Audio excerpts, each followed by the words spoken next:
A new day's dawning,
This is actually a little bit too bright for my taste.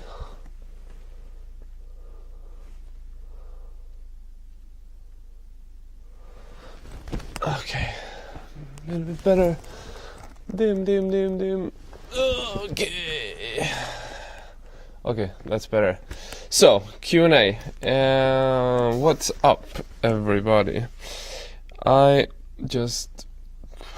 Easter, you know, all that stuff. I just got back from LA as well. We were there last week, or was it this week? Yeah, last week. Shooting a commercial. So I got back on Thursday, and now I am just like sore from traveling and Easter rest. I don't know if you can call it rest, but either way, like, Q&A is on. This is actually an interesting week because we are releasing our first course, I hope. We're finishing stuff right now. So we did one course and we shot the whole thing, and then we just realized, okay, this is gonna take forever to edit because it's many hours. It's not like it's 2 or 3, it's like maybe 7 hours. So it's like a huge course. So then we just made another one that's shorter about color grading, because a lot of you have asked for more in-depth stuff. We do color grading films, like tutorial stuff, all the time, but we just felt like, okay, so that's never gonna be enough for you to kind of get into the whole concept of grading, especially in Resolve, because it's so advanced. So we made a course about it, and that's gonna come out, I don't know, I don't wanna promise anything, but I think Monday, Tuesday, Wednesday, together with a color grading episode that's connected to the Confused African. So that's gonna be interesting to see, like, how that whole thing works, because we're trying anything right now for to kind of find a new way of working with like funding our docs, building an audience, all that. It kind of shows, if you analyze what we do, doing the courses, doing the tutorial stuff, doing the docs, doing the commercials, all that, and the behind the scenes series that we're filming right now of the new documentary, all that will show like our concept of how to work with independent filmmaking in the future.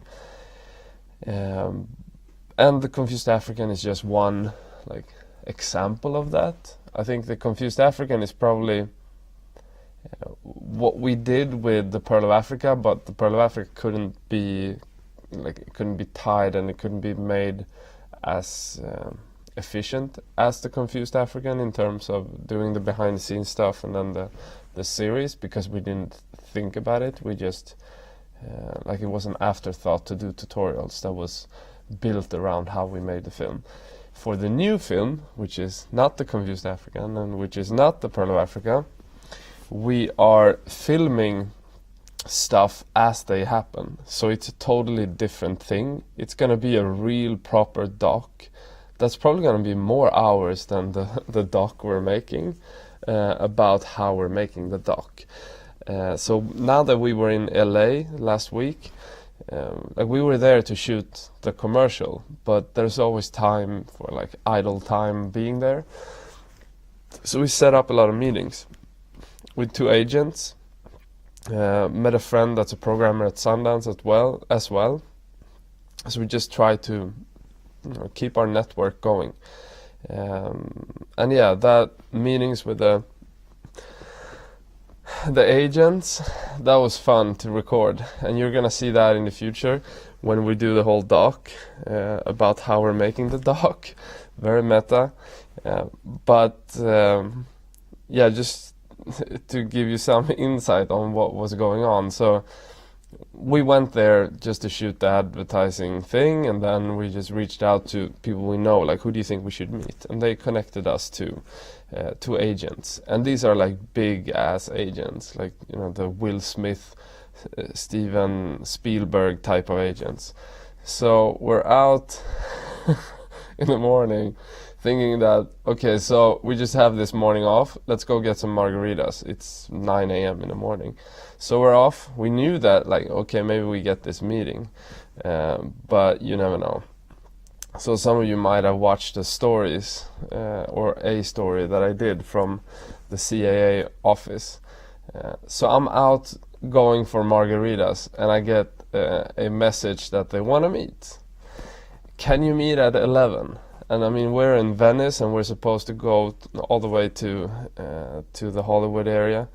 So we're just like, okay, what do we do? Do we go there in, I mean, dressed in Hawaii shirts and shorts, and this is like the most, like, it's the most proper or corporate place I've ever been to. And we just think, oh, you know, F it. Let's just go there and own the whole thing. So we went there and we had the meeting. Well, you know, you have a lot of friends that you know from, you know, they know, we know. So it was kind of fun, and I told them about the margaritas thing, and we just owned that whole situation. But that's what you gotta do. So you'll see that in some time in the future. But it was very funny going there and just like, okay, so there is 1,000 people working here, and this is pretty much the top of everything. Meeting with them is not an easy thing to do. And then you're standing there in shorts, sneakers, and a Hawaii shirt. It can probably be the worst way to do it, but yeah. Anyway, so first question here. Oh yeah, for all of you, if anybody wants to try out the course, I don't know how we're gonna do it, so I'm gonna ask Andre right now, but during the whole Q&A, I'll just I don't know, give you an email or something. And anybody that's interested in trying the course for free, because we need reviews when we put it out. So anybody that's willing to do reviews in terms of getting it for free, it's like a, I don't know, 2 or 3 hour course on color grading in DaVinci Resolve. Let us know, but I will just ask Andre right now so we know. He's probably watching this, but I still should make sure. So let me just ask him.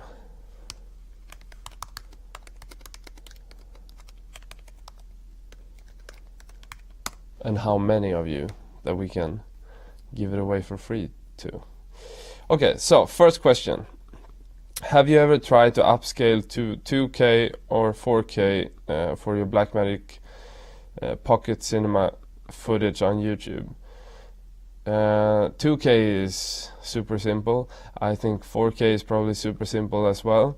I mean, when you shoot on a lower res sensor, you're gonna get a softer look, and that's like traditionally the same as shooting on Super 16. Super 16 has been like blown up in cinema for like eternity, it feels like. So it's not a hard thing to blow it up, but you need to be cautious that you don't get certain things falling apart. If you've exposed stuff incorrectly, if you have, for instance, a lot of noise, then that can be troublesome.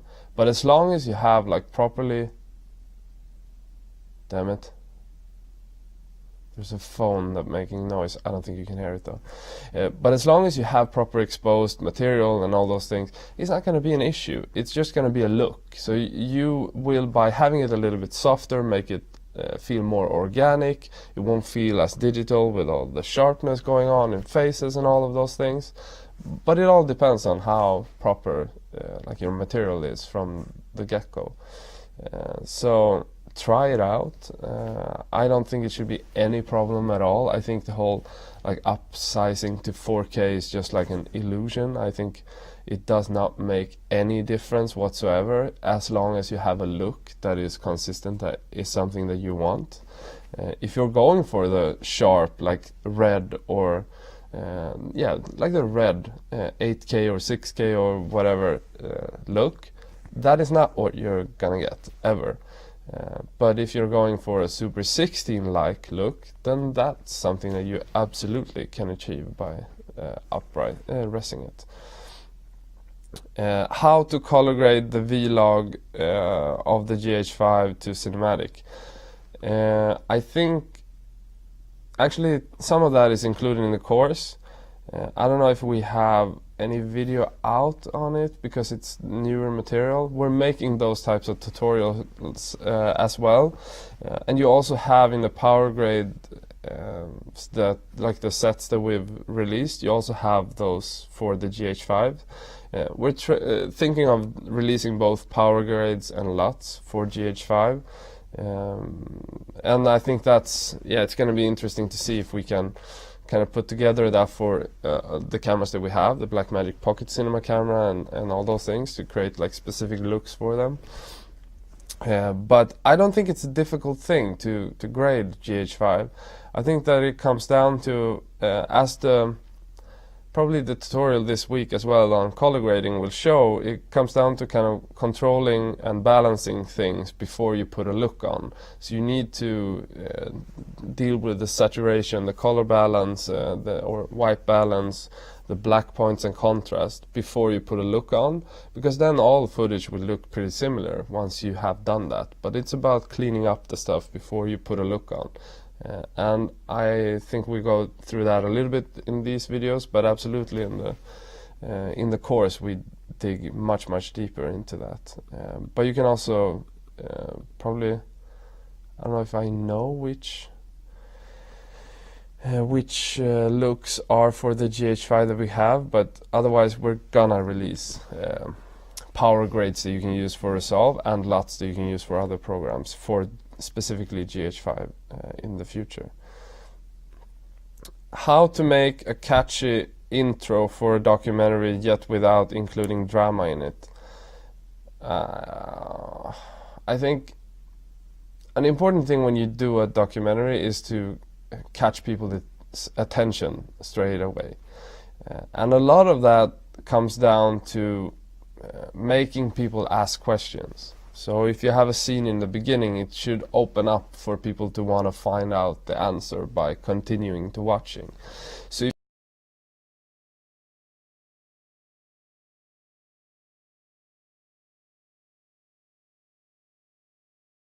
film is supposed some form of more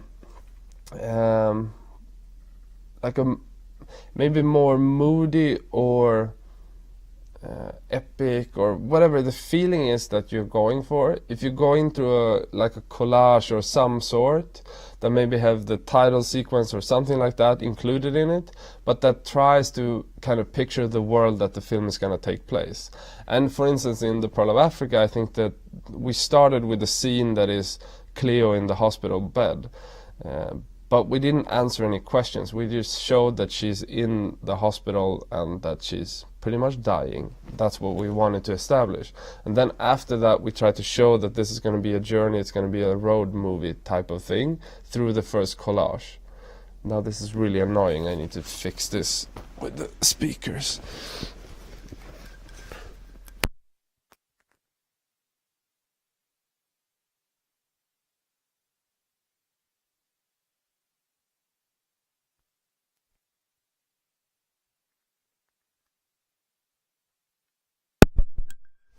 Freaking audio, always trouble. Yeah, and we just did that whole, we built the intro around first a scene, and then we did the first collage to kind of show the world that the story takes place. So to open up, not show the same thing as the first kind of intro. It's not very unlike the YouTube videos or the YouTube structures. It just might be a different pace or something. But I think the first like 5 and 10 minutes in a doc, if it's a feature, crucial. Like make it as short as it can be, but still, tell a story and try to make people ask questions and want to find out the answer. That's really important. I think that's like a huge thing to kind of paint the world that the story will take place in an inspiring way that people will get hooked onto. For us, that was kind of showing the love story, because that's what it's about. So showing them together in like a beautiful setting with them just traveling and doing a lot of things, not showing the conflict, much of that. We try to keep that as late as we could, because we didn't want to alienate, for instance, Ugandans who were transphobic. We wanted them to just like ease into the story and then kind of get to the main story as they were already turned on to the story. And then it's hopefully too late for them to turn away. Okay. And also, you should definitely include drama in it. That's I think that's crucial. Like, we didn't show the drama in terms of like the conflict with society and the whole hatred towards trans people or gay people in Uganda, because that wasn't the conflict to us. The conflict was her, Nelson and Cleo, not being able to love each other, and her place that she's in where she's almost dead. So you have to show that. You have to make people care about the people. Otherwise, you don't have a person watching the film after 5 or 10 minutes. Damn it. Cough. I think it's because I smoked like hashish, water pipe. Ugh. Just don't do it.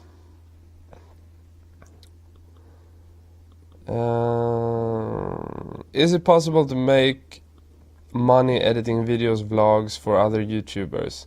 Probably not. Nobody makes any money.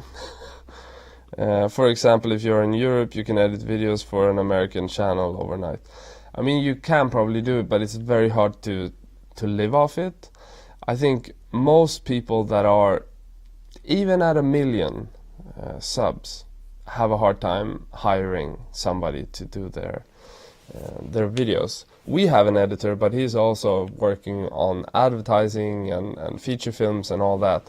We couldn't just have that towards the YouTube channel because it's not making any money. But if you look at, for instance, I don't know, Casey, I don't think he has had editors for some time, probably on and off, but he could definitely get an editor. But what you get when you start using an editor is a long period of introducing that editor to your style, because YouTube is such a personal thing. So as soon as you start using an editor, you have to get them to edit it like you edit it. It's much more about like directing things in a proper way, and it took probably half a year for us to get to a place where I felt like comfortable starting to give more stuff without a lot of instructions. And then once that happens, it's a good thing because you become much more efficient. But I think a lot of people don't have the money to do it. And then they just edit themselves. Maybe they publish less each week. But that's gonna change though. So with time, it's totally gonna change. So I don't know, if you find a person like Gary and that sort of thing, maybe, but he likes to have people in the office. I think it's hard with a lot of those people, because you usually have to have somebody in a location. I've tried this before. For instance, for the Pearl of Africa, I had a person logging the stuff in... Did we have one in Ukraine, I think, and then one in India, and one in New York? So we had like 3 different people working on it. And like all of it was difficult in some way.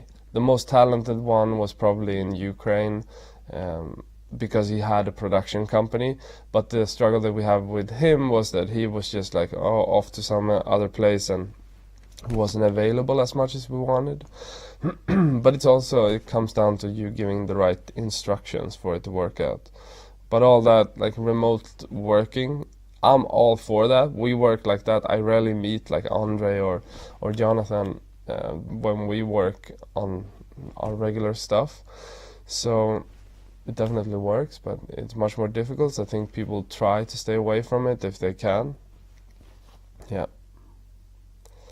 What would you say is a good way to reach out to potential clients when starting out?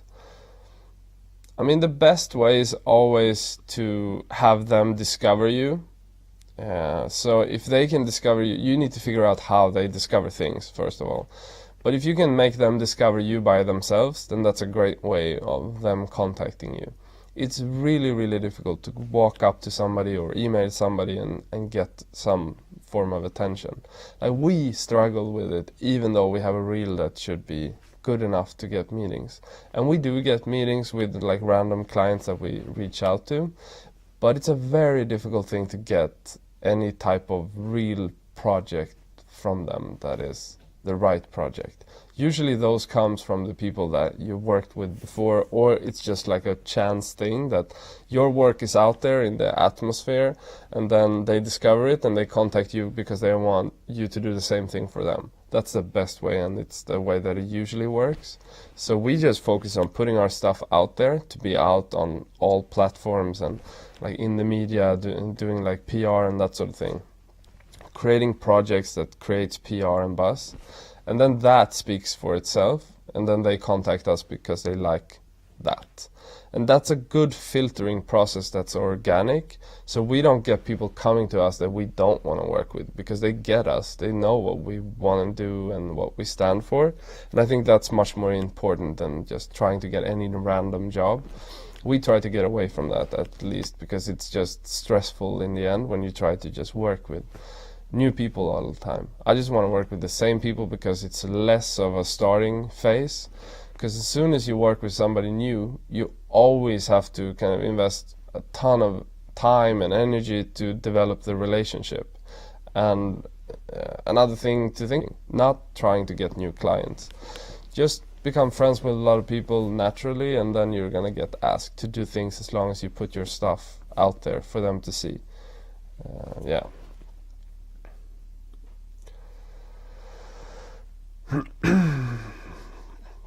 Okay, let me see what Andre said about the course.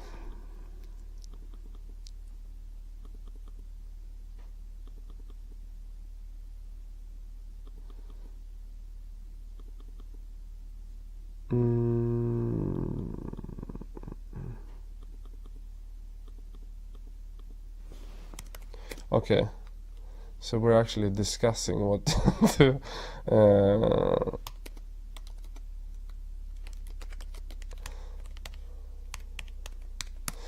okay, stay tuned. I will know before this ends.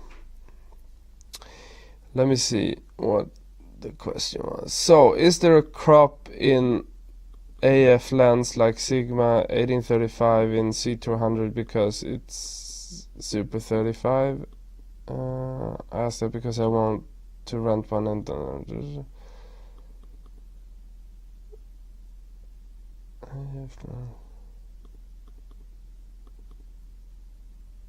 I don't know. This question I don't know. It's maybe somebody knows. So is there a crop in AF lens like Sigma 1835 in C200 because it has a Super 35?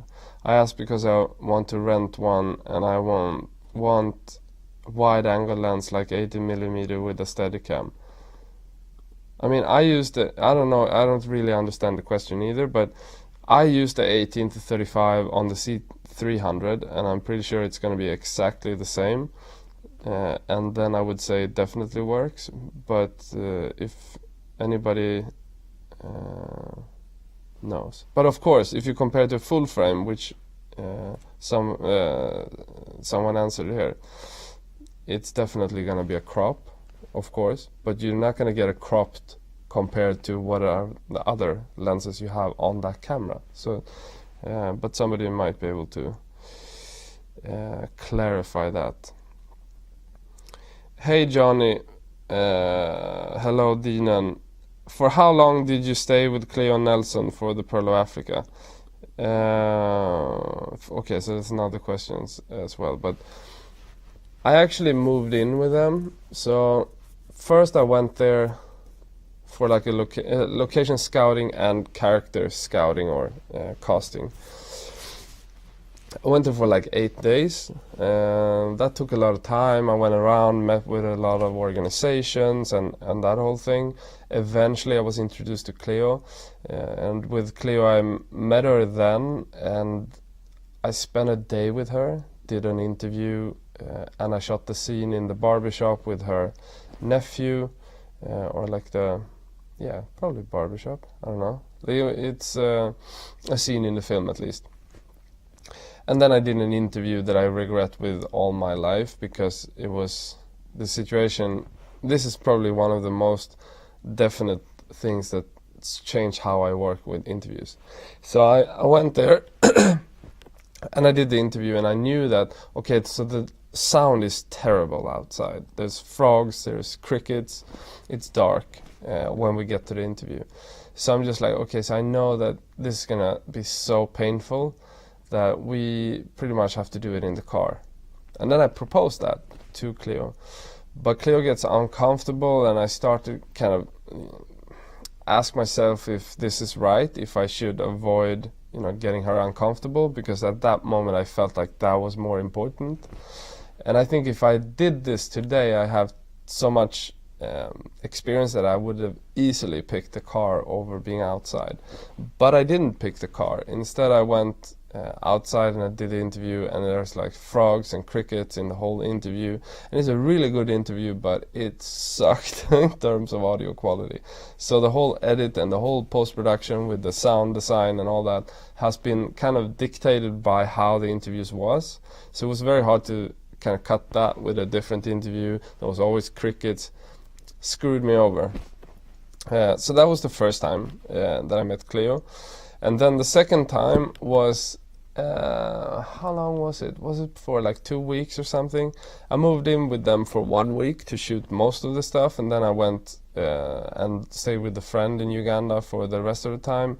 And then I went back and shot some things during that time as well. But it's usually been a really concise period of time, because Cleo hasn't had much time off work. So the best way that I saw that this would work was partly to get to know them as a couple and all that.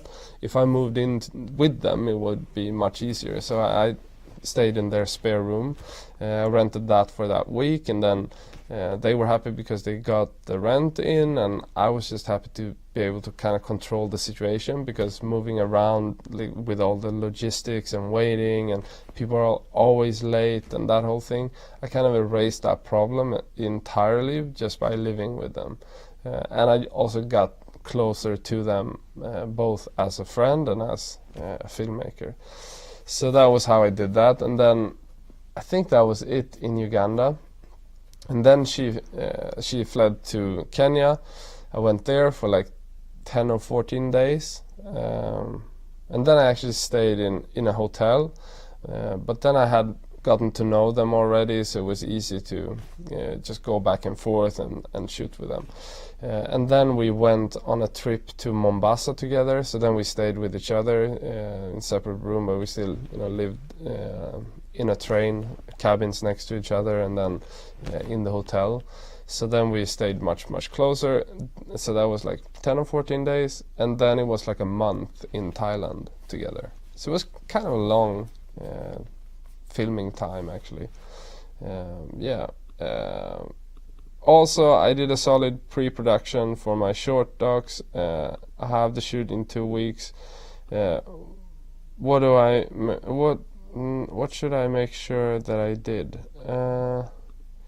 I mean, you need to cast the right person. That should be done by now, I'm guessing. You need to scout the locations, and you should probably plan everything according to what light is going to be in those locations when you shoot. If you have the opportunity to do pre-interviews, we usually do them. I don't do them because I want to have like fresh feelings of their answers. I don't know, that might sound weird, but I just feel it makes more natural interviews. I feel like I discover things as they happen, as I stay with them, or like now when we were in California, we did like a short doc for a brand, and I didn't do any pre-interviews. I just read like the brief that was given to me that came out of a pre-interview that our assistant did. So that whole interview just based around, like it was what I based the narrative structure around. And then I get there, and like that whole narrative structure falls apart because her grandson, which was a vital part of that idea, was sick. So then you really need to rethink everything, and you need to be kind of on your toes to do that, and you need to kind of see the people. Like the way we did it, we had 2 days. No, we didn't even have 2 days. We came to California on Sunday, I think. Sunday evening we went out for like an hour or hour and a half, maybe 2, just to scout the locations and to get to meet with the people that we were shooting. So this is the first time that we met. And then you need to make them feel comfortable at that time, and just like talk to them, just ask them stuff and try to figure out like who they are and what their lives are all about. Second day we shot, and that was it. 17-hour day. It's super intimate. You hang out for a day pretty much, and then you might never see each other again, or you do. But it's a very different way of working, doing those types of short docs. But then it has to become intimate, so focus on that. Get the relationships really intimate, and it's gonna work out. But usually I want to do the interview as late as possible if I have little time, so I get to know them and I learn about them as we're filming. And you also, if you just start shooting, which I always do, I just want to follow them doing their everyday thing. Then they start to get comfortable. So once the interview happens, they're comfortable, they know you. So you should never, in my opinion, do the interview first. That's, very hard to get good answers, especially if you don't know the person. Okay, I'm doing an independent study for my film class on lighting's role in cinematography. Basically creating a short documentary script. Can you recommend any films that are known for its use of lighting? I mean, there are like any film that Roger Deakins has shot. I think, what's it called? I know I recommended it in the cinematography tutorial that I did.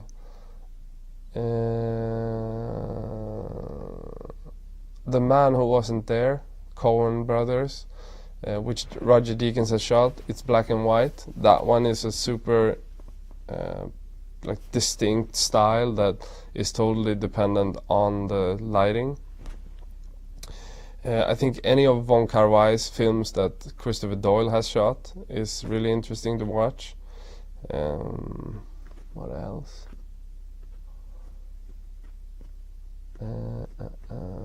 I mean, Hoyte is probably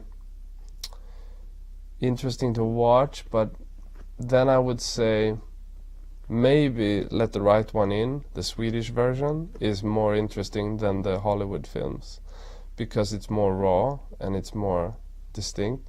Maybe also like Roy Andersson, and he uses different cinematographers, but I guess like Songs from the Second Floor would be interesting to kind of watch, because it's just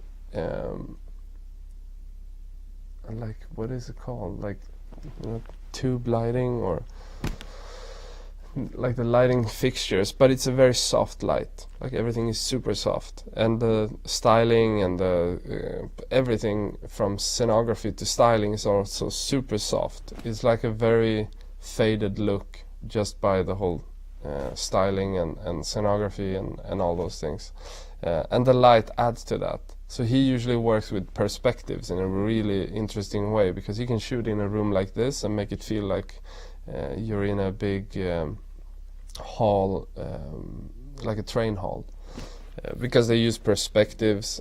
Like I was so inspired by him when I started out, but they use perspectives in like, okay, so the camera can only be in this position. He rarely moves the camera because everything is made to be that frame. So he usually paints an image with whatever he does. And that means that the perspectives of, for instance, how a bar would be built, it could be very, like you watching it could be very short, but it could feel like it's miles long, because of how the perspective is worked out. I think there's like behind the scenes of that. I usually, like, when I started out, I used to watch so much of the DVDs and like the commentary and all those things.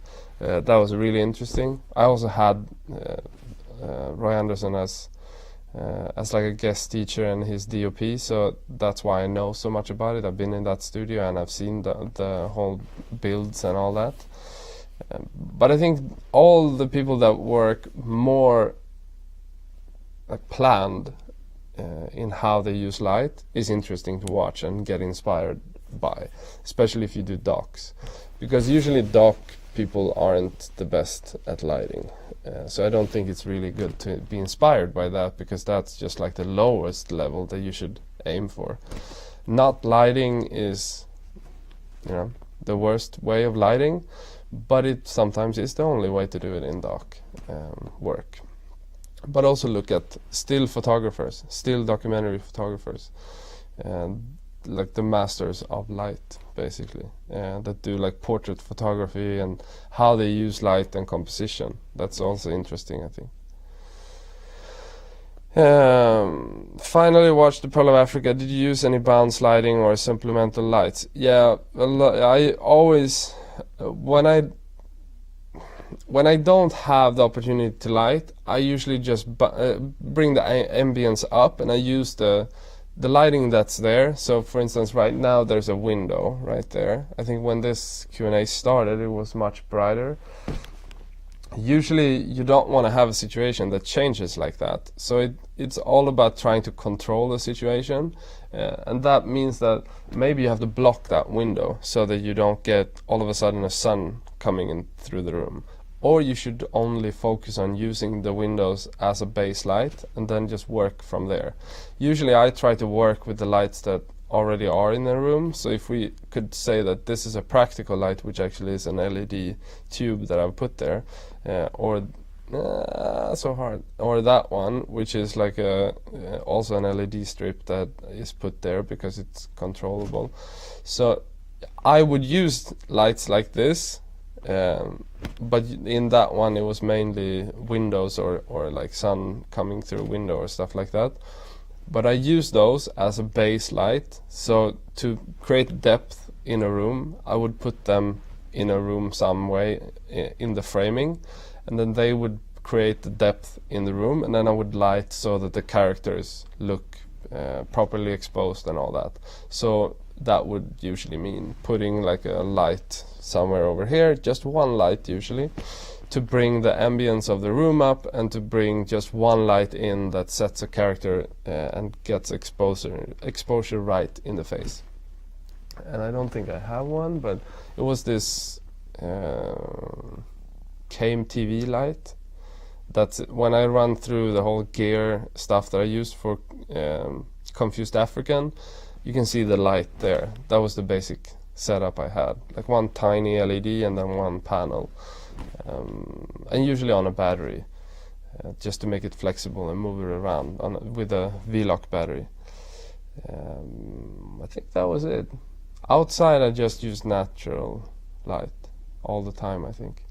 And that's also something that was a problem when I was grading it, which you can see in the grading episode, with a lot of noise. Yep.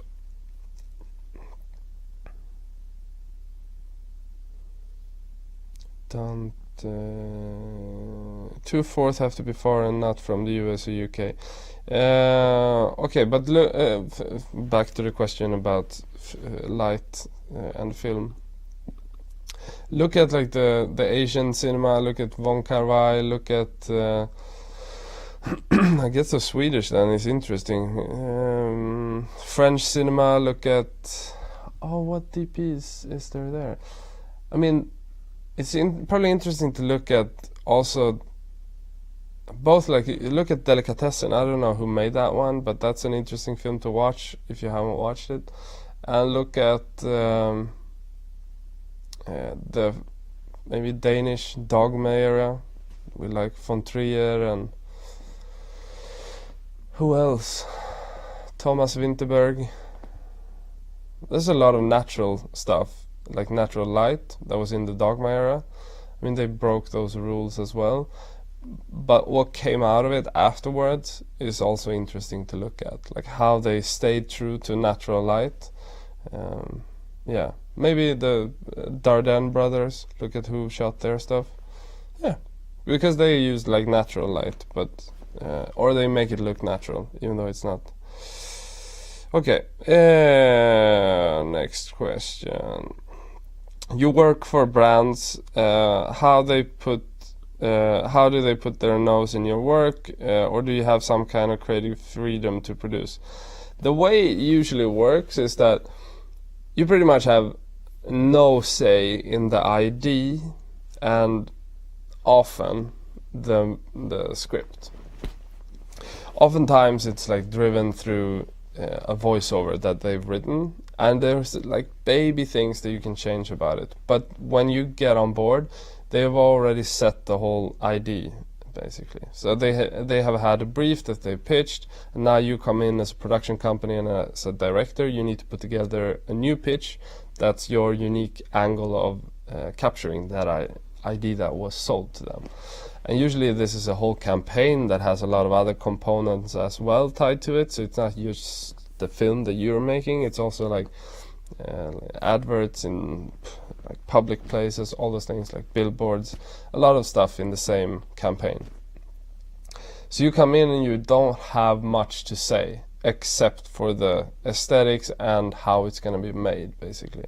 Sometimes this will be something that varies. For instance, when we made the stuff now in LA, it was very free. We propose the person, we write the script, we suggest what images to shoot. Like, it's just like making a doc. The only limit being that, okay, the concept is showing like vintage owners of Saabs.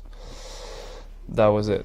So it's like doing that whole like working with the limits that you're given, and then it's very random how much freedom you have, but you're usually not having much freedom. It's usually very little that you can affect except for how it looks and how it's made, like practically how it's made. But usually though, when you pitch on a project, you should push it. You should push it as much as you can. It's better to lose it and going all in on your vision than to do something that's just like making their stuff and yeah, then you're just gonna become like the director or production company that just does the stuff that the agencies want to produce just like they want them, and you will get bored of that in no time. Okay. So I see a lot of film have a hard blue grading color. Can the course show us the way for that look, or is it just color correcting and fixing light, not super advanced one? It's actually pretty advanced. Like, I take you through first of all, like cleaning up an image, like my regular process of like denoising an image to how I set the color balance, how I do the saturation, how that whole cleaning process until sharpening is made, and then putting a look on it and how that look is built up, everything from like orange teal to how I did it in Confused African, and showing you like the problems that you can run into, which can be very random. It can be like cleaning up a really noisy image to just like fixing stuff that you will see. But it is a course that anybody that know pretty little about grading can actually take. So it starts from the basic and then it takes you into pretty advanced, like how you set up a grading suite, what should you think about, how do you calibrate your monitors in the proper way and the cheap way, and like just making it practical, showing you how I make it, but also like how do you work with clients and all those things. So it's pretty advanced, but yeah, the looks is so much based on like what you want. It's a subjective thing that it varies from project to project, and this will show you maybe how you export a lot, but it's not about using LUTs in that sense. It's more about like creating things from scratch. How do you do that? And then when you have that, maybe you export it to a LUT, or that's at least what I show. That's the ID at least. It's a pretty long course. It's focused on DaVinci Resolve because that's a much more professional tool than a Premiere or a Final Cut. So what you can do in Final Cut and Premiere is very, very basic. And it's very, very hard to do stuff in a specific and detailed way there because it's built up like that. The simplified way is too simplified. So if you take the course, it's much more going to be like, how do you grade properly as a professional colorist? What's their like progression from starting and to finishing, and why do they do it? Yeah, that's it.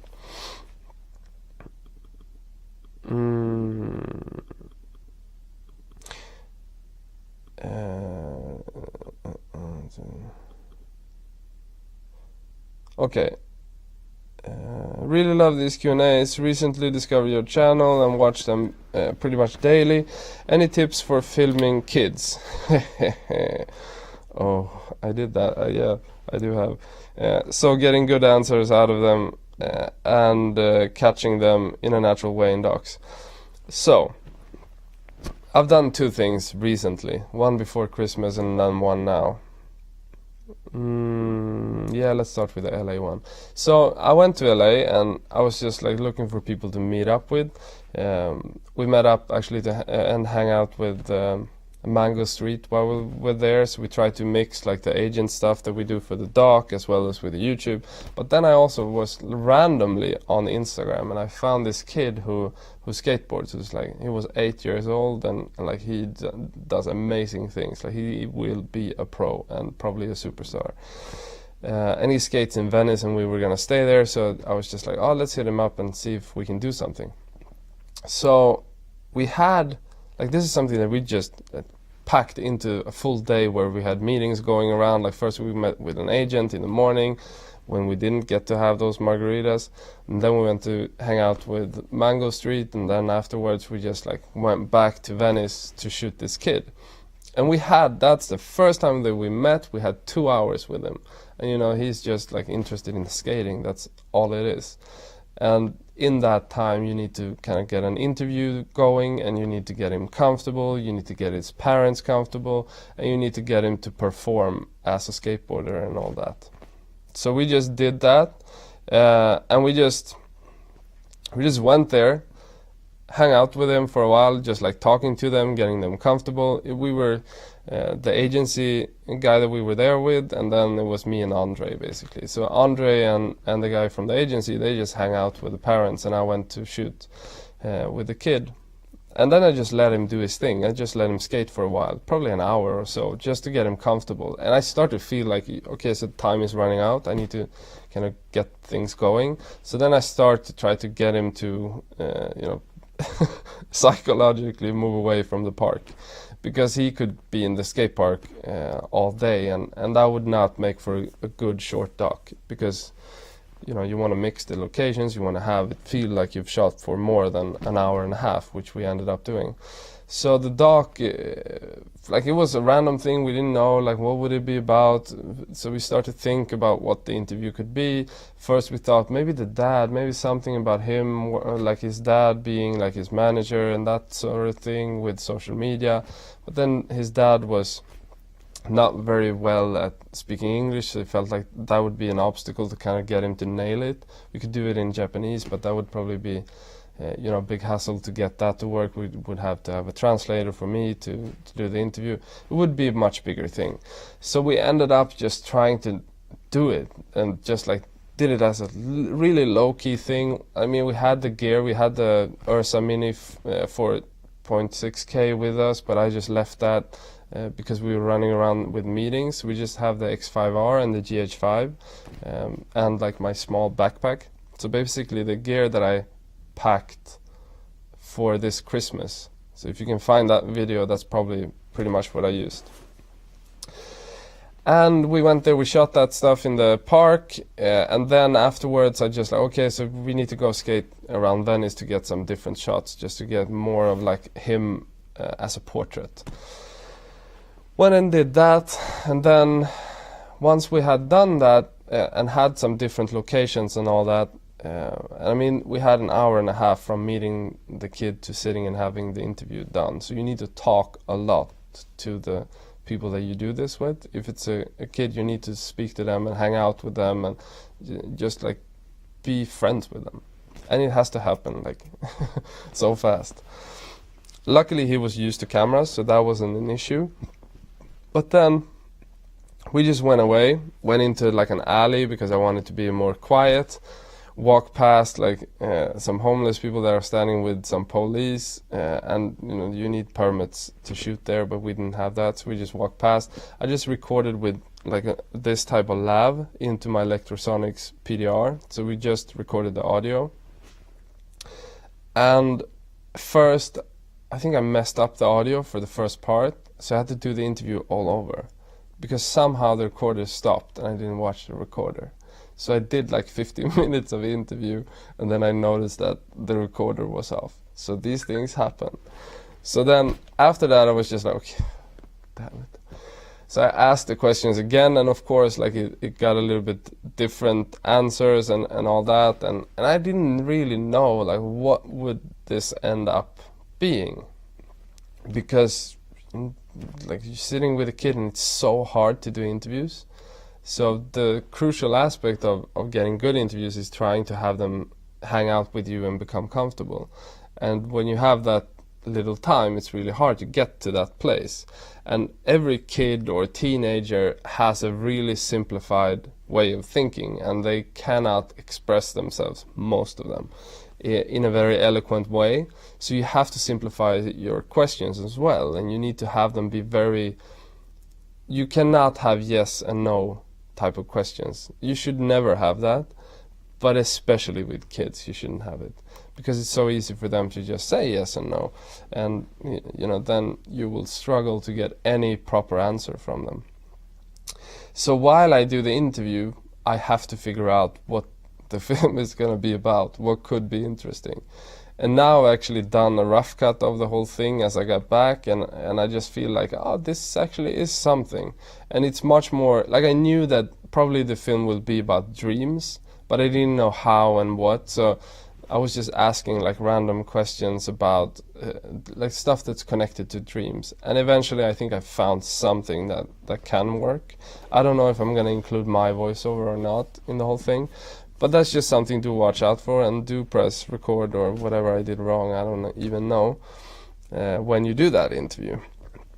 Another thing that I did recently with kids was, this was a commercial where we were in a studio and did for a bank, we did like asking kids, probably like 20 or 15 kids, what they would do if they got 20K from their parents. What would they do with that money? And that was supposed to bring like funny answers with them dreaming away about like what they would do with kids, or with the money, what the kids would do with the money.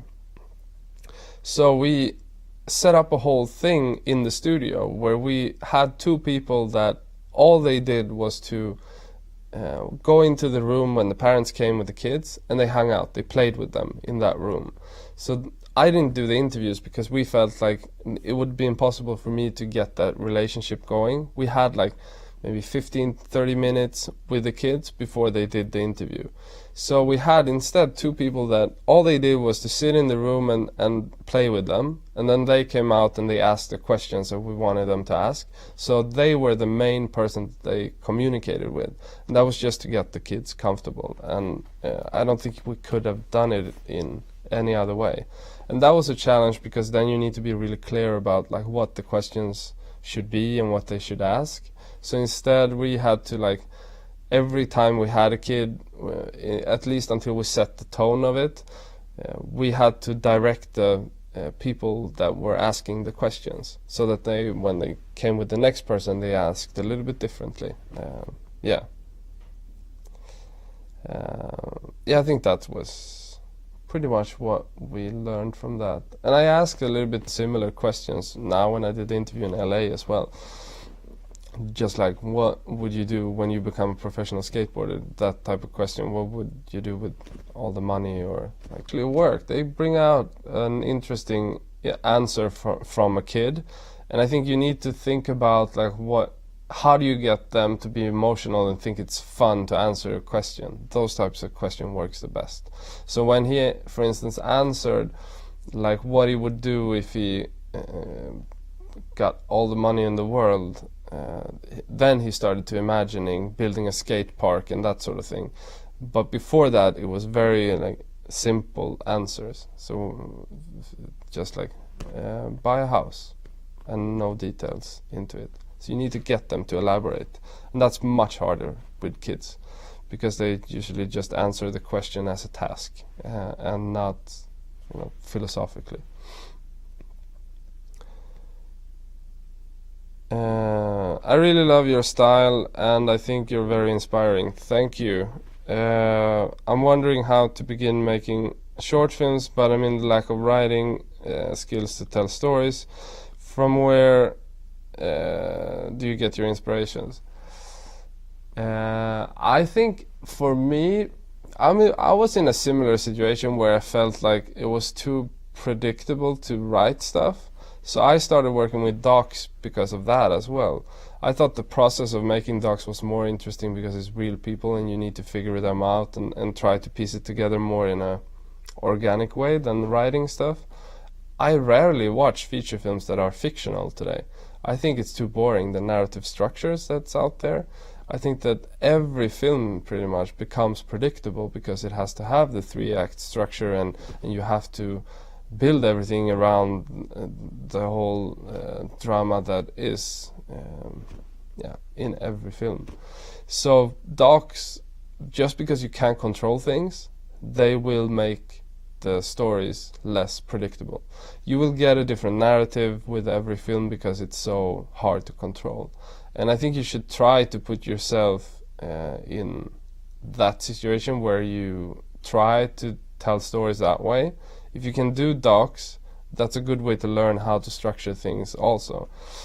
But you should probably write as much as you can in order for you to be a better writer, or just collaborate with people, because there's always people who likes to write stuff but can't shoot as well. But I think if you try to write stuff that's personal, then it should be easier to find the details and all those things. If that's like a dying grandmother or whatever it is, or you and your brother or sister and your relationship, whatever it is, or lover, dog, write about those things that you care about, and it's much easier.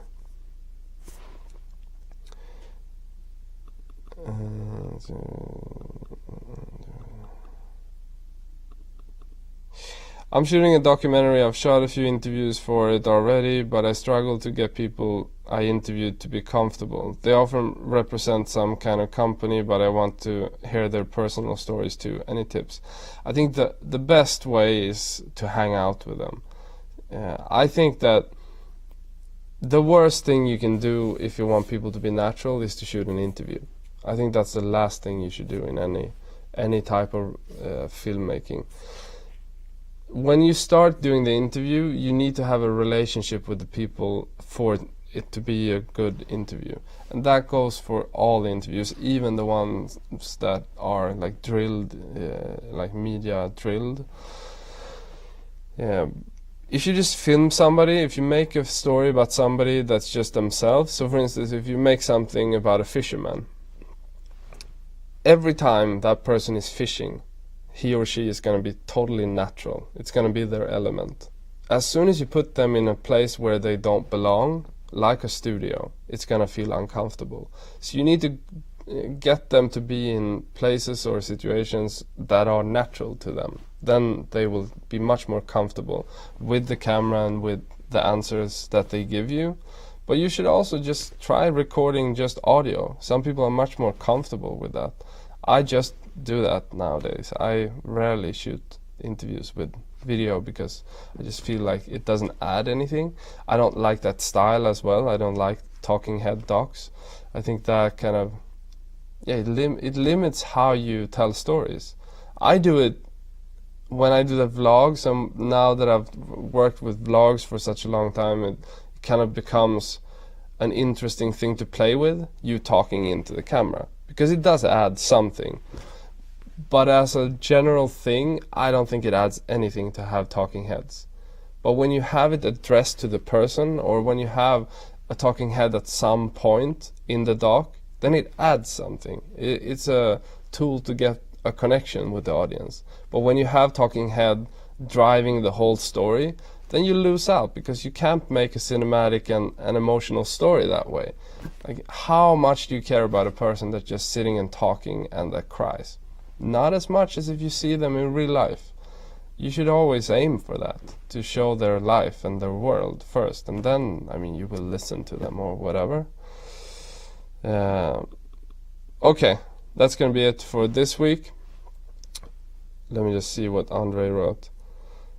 Okay, so he's saying that 5 of you that was watching this one, some people have already sent your emails, but anybody that still wants to try the course, put your email in the chat, and I won't stop the stream for a little bit, and then afterwards I'll upload the Q&A, and if we don't have 5, which we almost already have, so that's probably not going to happen, but if we won't have it, you can also comment when this comes out as another video.